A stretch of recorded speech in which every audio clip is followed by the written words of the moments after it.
living in the Bronx. I am here today to call on our legislators to pass one of the most essential pieces of legislation in our state's history, the New York Health Act. A year and a half ago today, I, like every healthcare worker in this city, witnessed helplessly as our community was overcome by the most devastating healthcare crisis in over a century.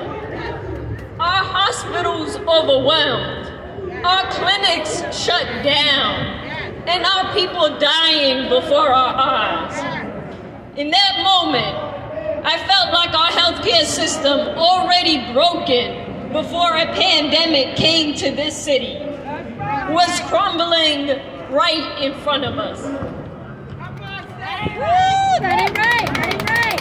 I remember calling a patient of ours, a woman in our community who had diabetes, high blood pressure, and a host of other medical conditions, and she told me, "Doctor, my insurance cut out a month ago.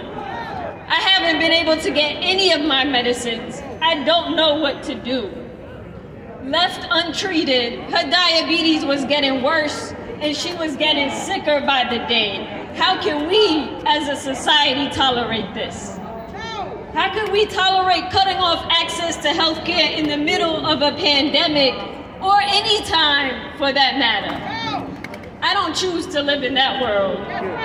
I don't choose to live in a world where a person hospitalized with COVID at death's doorstep is worrying about how they're going to pay for their healthcare bills.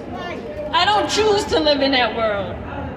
The Bronx, where I live, ranks 62 out of 62 counties in New York, dead last when it comes to health outcomes.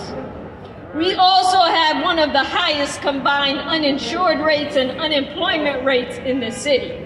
I don't choose to live in that world.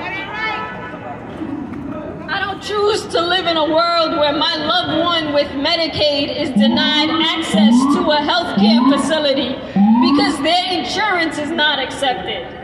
I don't choose to live in a world where there are two healthcare systems, one for the rich and one for the poor. Let me tell you about the world I choose to live in. I choose to live in a world where everyone has access to healthcare, no matter who you are, where you are from, how you look like, how much money you have. You are entitled to healthcare as a human right. We have the votes. I am asking you for the moral courage to pass the New York Health Act.